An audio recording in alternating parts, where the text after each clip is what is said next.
What is going on, everybody? Welcome to MLB Live Before Lock on NFL Sunday. NFL opening day. That's what I meant to say. Smash the like button, subscribe button, notification bell as we get started. Goes a long way for us on this lovely program. We got Jordan Klein behind the producer chair, and then we got my guy, Matt Belman, hanging out in the sidecar, or you can take the wheel if you really want to, my guy, at Fantasy Tips Matt over on X. Go give him a follow. Drafters is the sponsor of our program, but Matt, you told me a pretty sad story before this show started, and I think it's a good jumping off point into tonight's slate, purely because, I don't know, misery loves company when it comes to DFS. Yeah, it's definitely unfortunate. I'm certainly not Mr. Woe is me. Anyone who's watched me long enough knows that. I let this stuff just kind of roll off because that's how you have to if you play DFS every day. But I played one lineup in the Millie Maker and I was going back and forth. Couldn't decide. I was originally just going to play a Philly stack, but I couldn't decide if it was going to have Harper or Schwarber. Originally it had Schwarber, and then I just got in my head. So then I said, fuck it. And I played an Angel stack. And that lineup was awful. The lineup I originally made, which is the last photo on my phone, as you told me, would have won everything. So congrats to Coach S, but man, that hurts because I was, a decision away from putting that lineup in. I had a really good night last night, finished third in a bunch of the big contests, but it was almost like a bittersweet feeling because, man, to get a chance at a millie like that and to blow it, for lack of a better term, even though it's nothing I did. I mean, swaps and that stuff have worked out for me plenty in the past, and that's why I have to just let it roll off your skin, but it hurts. I mean, it hurts, no doubt. There's $1 million bucks up for grabs tonight over on DraftKings.com if you're so interested. Yeah, I mean, I'm interested. I'm playing one lineup tonight, but I'm not going to win that millie because, I'm not playing 150, and the chances of my one lineup taking that down using most of my salary is not likely. Yeah, I know. NFL, it's going to be a lot of fun, though. Showdown, there are a ton of edges that you can carve out. And once you know, you can get all of our data for Thursday night tonight, for Friday night tomorrow. Green Bay, Philadelphia. Broke that down over on the Odd Chopper channel just a few seconds ago. Going to get that video out here in a little bit. Then we've got week one NFL. We've got Monday Night Football, Sunday Night Football. So many slates.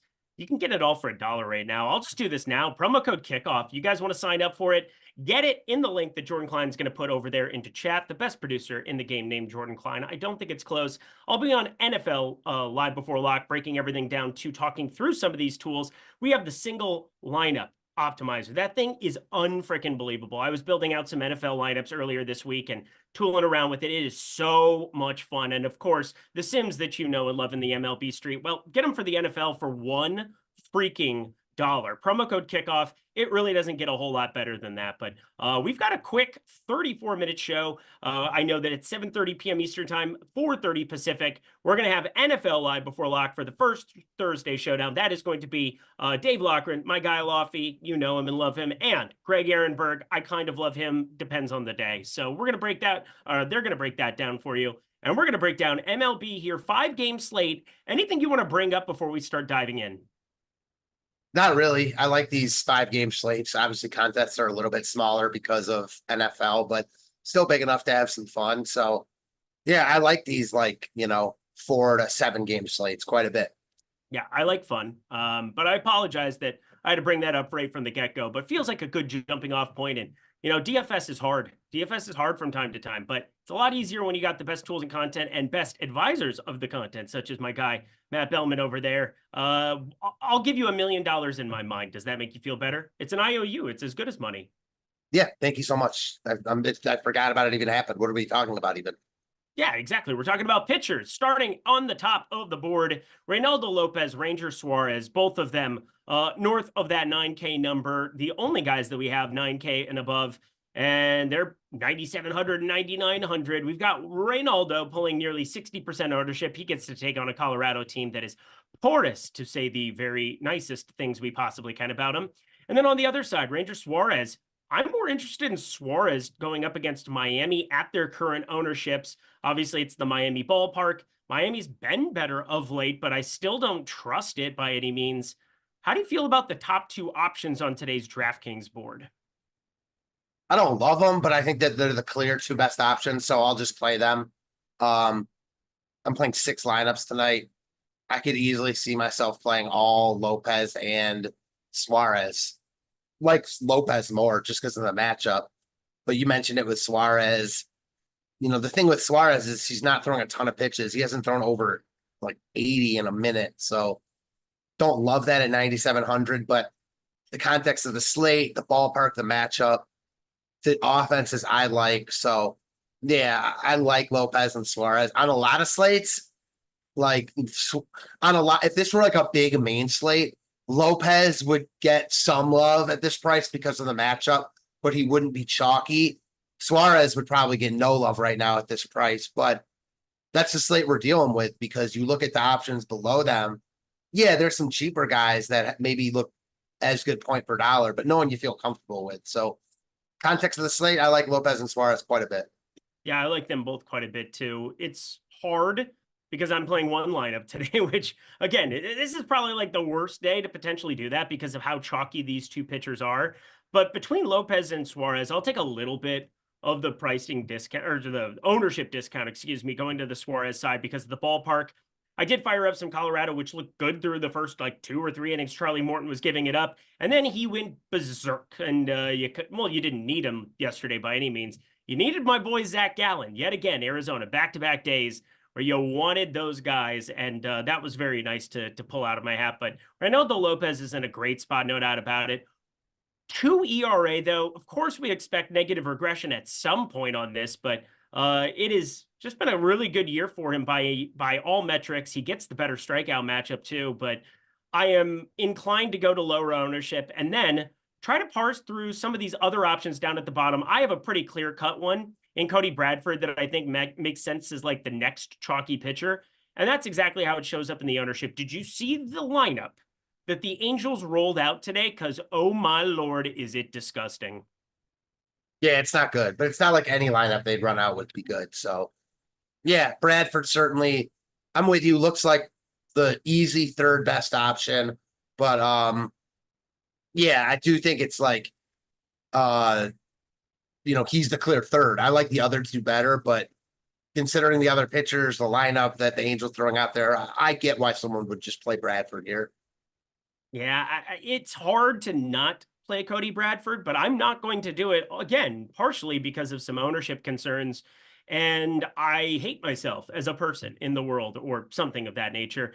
How about Jake Irvin, who's here at 8,600? He is 14% owned. We have him as one of the more positively leveraged pitchers. Pretty much everybody's going to be positively leveraged that isn't named Reynaldo Lopez, Ranger Suarez, Cody Bradford, and even Jack Akinawich, considering his price point and everything else. He is somehow not positively leveraged. We're giving him no chance to succeed purely like pitch count concerns or something of that nature. Because, I mean, he did go 6 innings the last 3, 73, 74, 85 pitches, though. It's not ideal by any means. They're limiting his workload. Who would be the next guy up for you on the entire board? Because, again, we only have limited amount of games. I'll ask you, playing a tournament lineup, and you're not allowed to play any of those 3 chalky pitchers, Lopez, Suarez, Bradford, who's your next click? Got to be Perez, 7K. He's not good, and I have some interest in Detroit, but 7K against this Detroit lineup, like, yeah, I don't hate it. I mean, that's about all I have to say about it. Like, I don't like him here, but I like him slightly more than every other option. Yeah, I mean, I'm not buying what Adam Oller's selling, but he's been good lately, so I don't think you're crazy to go there. But for me, it'd be Perez. Irvin's too expensive.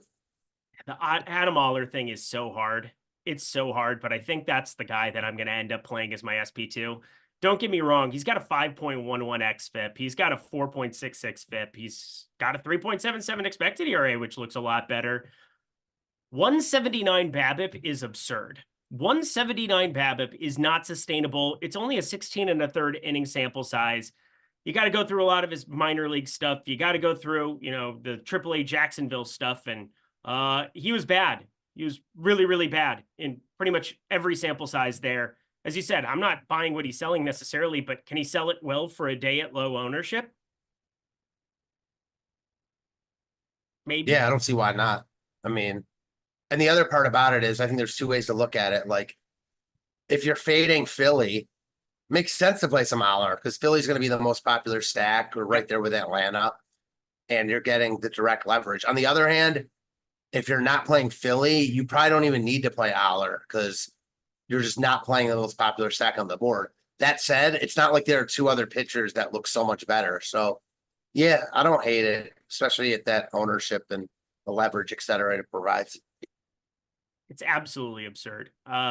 Philadelphia is going to be chalky. And again, if I'm not going to play Philly in one lineup, don't I kind of want to play the guy that would be responsible for Philly not blowing up this slate? I think that's another way to think about it.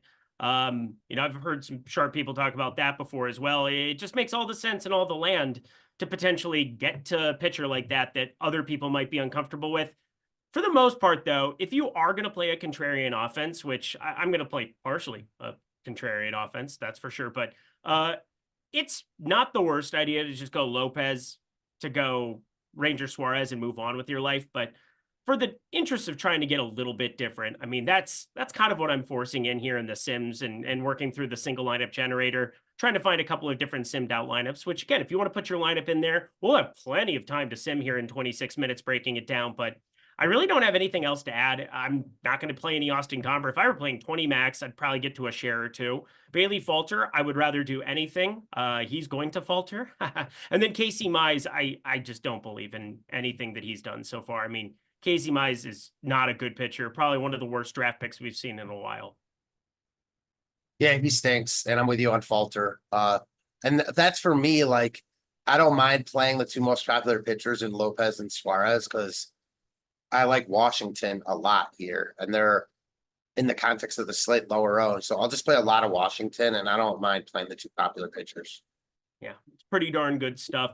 Let's jump over to FanDuel, take a look at that for the people on the pitcher side of things. We got Lopez pulling 38.8% ownership, Ranger Suarez sitting there at 25%, and Cody Bradford at 17%. Amongst the three chalky pitchers, is there somebody that you do prefer? Because I think on FanDuel, a single pitcher site, it'd be really hard for me to get away from one of those three.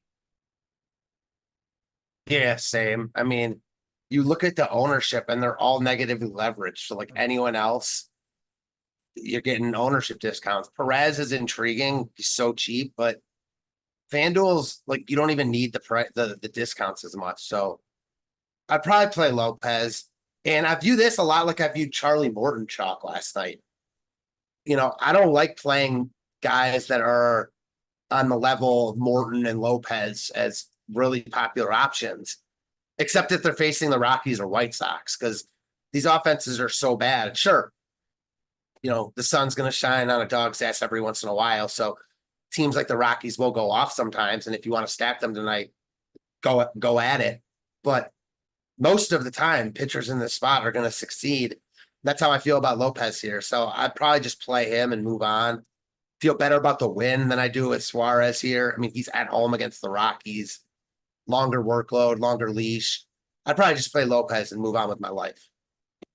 Yeah, I think Lopez Suarez, I think it makes more sense to go their direction over on FanDuel. 9,700 Cody Bradford.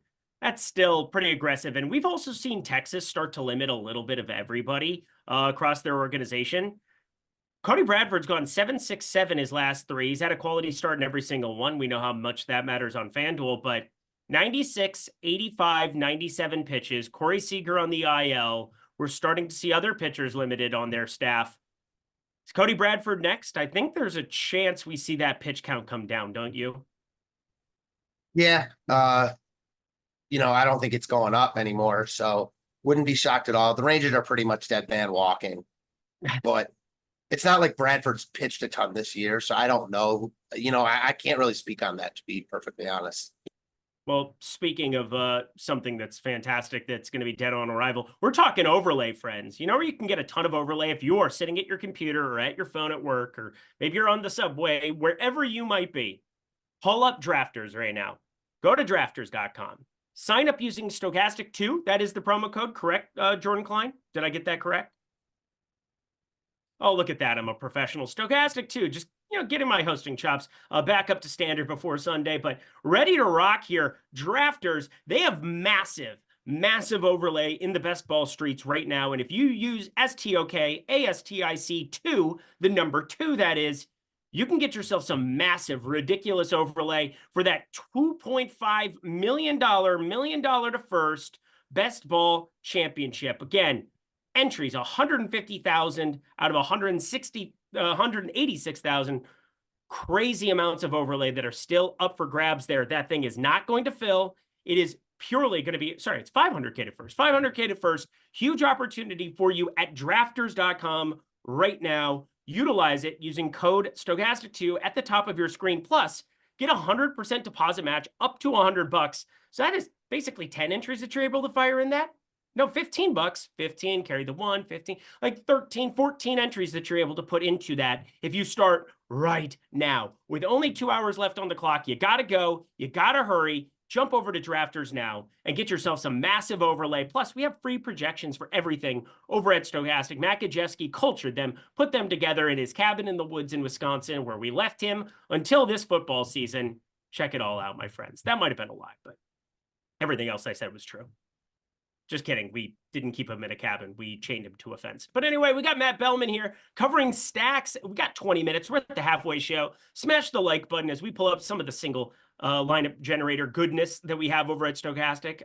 Yeah, going to be awesome to utilize this for NFL, but we're still utilizing it in the MLB streets. If you have a lineup you want Jordan Klein to throw in there, let us know now or forever hold your peace. Otherwise, Jordan might just throw some lineups in for fun. But let's go to the stack portion of this program where we brought it up earlier. I'll say it again. Philadelphia, going to be chalky. I think that's kind of where I'm looking at with Adam Aller, trying to fire him up where, hey, if Philly gets limited and I'm not playing Philly bats, which I'm not going to today, you have a chance with Adam Aller being the guy who is the sole responsible human being for that happening. But one lineup to rule them all, one lineup to find them. Who are you putting as your 5-man stack today on DraftKings.com, Matt Belman? Man, it's easily Washington for me. Same. I've stacked against Falter a bunch and it's worked out. He's not good. His underlyings aren't good. Lefties crush him. People never like playing lefty on lefty. I've had good success stacking against him. I love that they're like the 5th highest owned team on this slate. So yeah, I mean, they're not getting a ton of ownership. They're easier to fit because of no CJ Abrams. But like they have guys that people don't want to play, and I don't mind stacking against this Falter and this Pirates bullpen. Stacked the Cubs last night, which was very profitable. Back half of their lineup, and I could see a similar situation for the Nats. I love the lefties like James Wood, Tanya. I mean, I really like Washington here. For me, I know that Philly is the much better offense and the top stack on the board. But at their ownership, and price tags, the ballparks they're in, like give me give me Washington all day here. I'm gonna be way over the field on the Nationals, prioritizing them pretty heavy here. Yeah, I think that was always going to be my stack looking at the board. Everything with Bailey Falter this season shows that he is not very good. 4.68x FIP.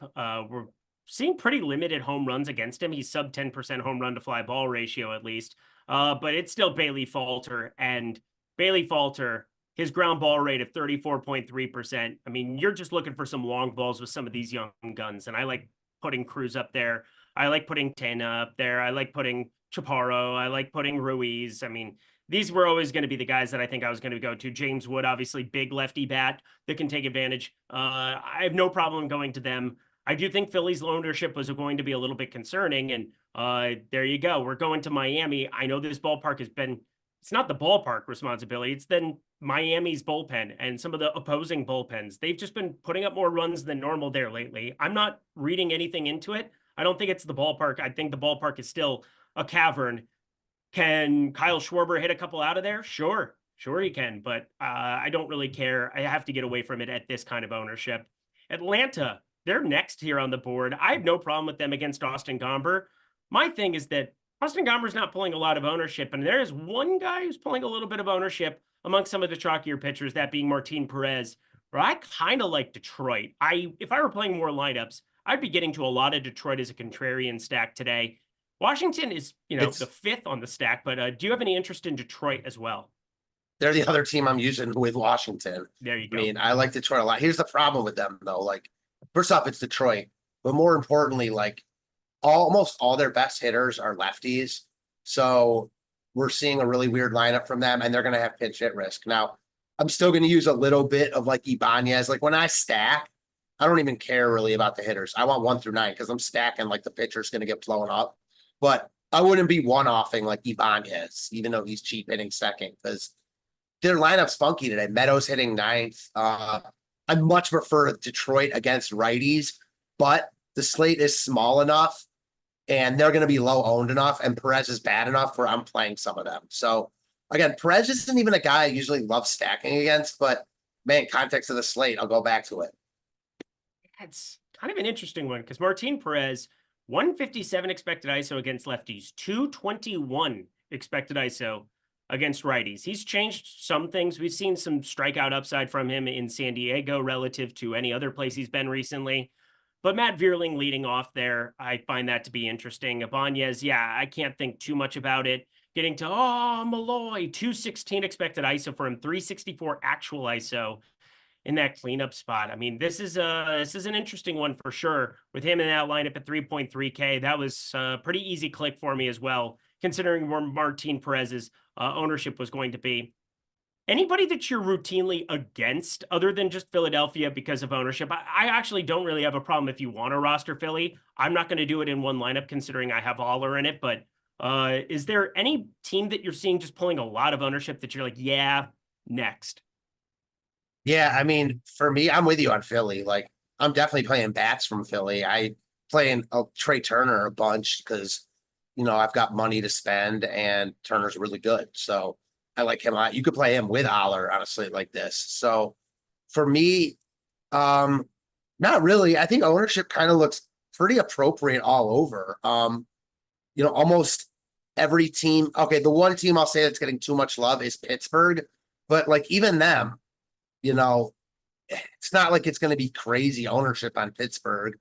I'm not playing Pittsburgh because I'd rather get to Washington and Detroit, who we talked about. But, if you had to give me one team that I think was quote unquote over-owned, it would be the Pirates. How about you?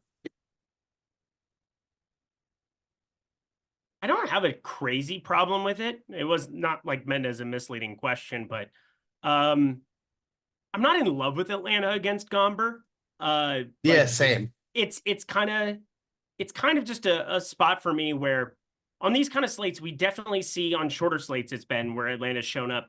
We've seen some inflated ownership, and obviously we get Austin Gomber out of Coors Field. It's not going to help his expected numbers. He has over a 210 expected ISO to both sides of the plate. I mean, lefties, righties, everybody. He is an equal opportunity employer of the home run ball against everybody. And I have a couple home runs that are actually popping on the Atlanta side, but it's always one of those things where you get that pitcher outside of Coors where I don't hate the idea. Again, Austin Gomber, I said if I were playing more lineups, I'd get to a little bit. He's gone at least 6 in 4 consecutive outings. You look at some of his home road stuff. He's been worse on the road this year than he's been at home, which I find to always be an anomaly when it comes to some of these Coors Field pitchers, unless they just like the height of their own mound and waking up in their own bed. Like, I don't give a shit about stuff like that. Like, Austin Gomber should be better here in Atlanta than what he's been in Coors Field. And I think they're pulling a little bit too much ownership for my liking. I don't have some crazy problem with it, but like, you can only play 3 outfielders. You have 5 guys that are outfield eligible. I find that to always be a little bit frustrating. So it's kind of a hard team to stack. You have shortstop only there for Orlando Arcia. And then you have no second baseman. You have Gio Urshela as your third baseman, who is just absolute dog doo-doo at this point. I think a lot of Atlanta 5-mans are going to look similar to other Atlanta 5-mans, and I definitely don't want to do that on a short slate. Yeah, I'm with you. Like, I'm not 5-manning Philly or Atlanta. I'm playing them in pieces like Ozuna, Olsen. I mean, any of the right-handers and Olsen, I think you could play. But I'm not 5-man stacking Philly or Atlanta. Again, playing a lot of Washington and Detroit, especially with Detroit. They're so cheap. You can fit whoever you want with them. So in like cheap Detroit stacks, I don't mind playing some Philly or Atlanta because I'm already not concerned about the ownership, Right. That makes sense. That makes sense to me. Guys, smash the like button, subscribe button, notification bell. We're going to jump over to FanDuel, talk a little FanDuel top stacks for the people. Geo Dong incoming now. Yeah, that's always how it works. But here's the thing is I don't believe in that voodoo magic, except for whenever you're going to put the I'm not going to get into that. I can't bring that up to my friend again. I'm not going to do that to you. I actually feel like sick to my stomach. It still hurts. Thinking about Still hurts. Not you saying it, just the fact that, man, just I'll never forget that one. You know? It's pretty dumb. Like DFS is amazing. It obviously you're very, very good at it. I'm pretty good at it from time to time. But yeah, you're going to lose a lot more than you win in the long term. You want to take advantage of those big exactly. Ones. That's all it is. Like totally, and especially like contests like this. Like there's only 1 million maker per MLB season. I feel like, and it's a big buy-in. I'm not multi-entering those type of tournaments when it's over 3K, but I'll play a lineup, and it just sucks that that's again when you play and debate between two lineups, there's always the chance of that happening. You just never expect the one you didn't play to be the absolute nuts. And I know that I'm not the only person or first person that's happened to, but it feels that way. It's a very lonely feeling. I don't think the $15 is going to fill on DK today. I'm going to put a couple more lineups in. It's at 7,843. There are 6,855 lineups in, nearly 1,000 lineup disparity. It's not going to be called overlay. It's going to be not filled. And that's going to be all right. I'll play some reduced rake over on DK today and throw a couple more in. So where should I go in terms of stacks? Anyway, we got to jump over to FanDuel for the people so that they can get their information as well. Looking at the board, Philadelphia is even more popular on FanDuel, so it'd be easier for me to hit eject on that one, that's for sure. Atlanta, Texas, San Diego. We're seeing a lot of them same popular teams. San Diego a little bit more popular over on FanDuel. One lineup for FanDuel. Where would you be going, Matt Belman? I think for me it's Washington. Like I just like them the most, like by a good amount, and their ownership is basically it's the same for me. Like same ownership, same top stack percentages all the way around, basically. So it's Washington and then Detroit. Those are the teams I like here. The tools back that up. Detroit's more of an ownership play, but like Washington's not going to be crazy chalky, especially like I love James Wood here. I mentioned the lefties. Falter sucks against everyone, and the Pittsburgh bullpen is not good. So yeah, I like Washington a lot. No different on FanDuel for me. How about yourself? FanDuel, it's pretty similar. I just ran some stuff here quick in the background. I won't be playing there today, but Detroit would be the team that I would really be playing. 6.2% ownership share. Talked about it earlier. Martin Perez. It's a ballpark we've seen play pretty small this season, and also Southern California is on fire right now. Like not literally, thank God, because we've had those issues before, but it is 100 degrees out in San Diego, not nearly as hot, but still it's a 5:40 start time, 84 degrees at first pitch. It's unseasonably warm still, even for San Diego standards, and Petco right there on the beach, basically standards. You park in the hotel, you walk across. It's a beautiful ballpark, but letting it be known, Detroit, that is a team that I'm firmly going to be backing here today. If you want to join me, come on over. The water's warm. I don't think anybody's running down to go, knock the door down to roster Detroit the same way that I am. So rip me, rip money. But either way, we're going to be focused on some NFL here coming up a little bit later. But we got a couple of things that we wanted to have. If you have any questions, also fire them in there. We covered this slate pretty quickly. It is a 5-game MLB slate. Why don't we talk a little bit of one-off action? Is there anybody that you're looking at from a positionality standpoint? Because I do think Ryan McMahon is an awesome one-off in lineups. You're not going to play Reynaldo Lopez. That's something that I'm doing right now as I'm building a couple of other $15 lineups where I'm trying to get away from one of the two chalky pitchers up top. Is there anything that you're doing from a one-off perspective? If is there anybody that you're looking to attack Reynaldo Lopez or Ranger Suarez with today? Not really. I like the McMahon call, and if you're multi-entering, sure, have that. But again, I'm stacking tonight, and I'm playing a lot of all 5-man stacks with either 3-mans with them or like again pieces of Philly and Atlanta. But yeah, as far as like a true one-off goes, like not really. If you're not stacking Washington, I think Jose Tena at 27 or 2,600 at third base is a really, really solid play. Obi-Wan, I just signed up for the $1 kickoff deal. How do I get the ROI tools? Oh, well, you should be able to have access to all of the goodness. Again, pull that up one more time, Jordan Klein. It's too good of a deal not to bring up for the people, but he will walk you through it. You go to the MLB, you see MLB tools and sims. You see the NBA, or not NBA, the NFL tools and sims, the opportunity to utilize everything that we got over there for just $1. Pretty amazing opportunity. Again, MLB single lineup simulator. We're going to take a look at that here throughout these shows as we round out MLB for the next month. But NFL, 1 week only, kickoff, promo code kickoff. Check that out. It's really cool stuff. And again, great job by our team putting everything together for the NFL for Thursday Night Showdown. That show will start up in just T-minus 57 minutes. The light and core subscriptions, that is what you're going to get with promo code kickoff. Again, Monday, all the way up to Monday, you can have all of the tools and content for just $1. Hopefully that helps you, Obi-Wan. Hopefully that helps you, my dude. Also, it was very helpful to have you just bring it up, so I was able to do this. All righty, let's round out this program. We've got dongs. We got I can't remember the kid's name. I hit dingers. Let's find a couple of dingers for the people. If you had to make one play to hit a long ball tonight, who is the guy that you are going to be rostering? Yeah, I've talked about him a couple times already. Give me James Wood. Like Washington a ton. He's really good. Falter is not good. He will be lower owned because he's lefty on lefty. And while that's not a qualification for this game, I still like it. So give me James Wood. Well, I'm looking at the 3 lineups that I put together so far. Trying to decide which one. You know what? I hate to bring it up. I hate to do it. I really, really do. Do you know what I'm getting at? If you do Wyatt Langford, man. It's Wyatt Langford. I have to.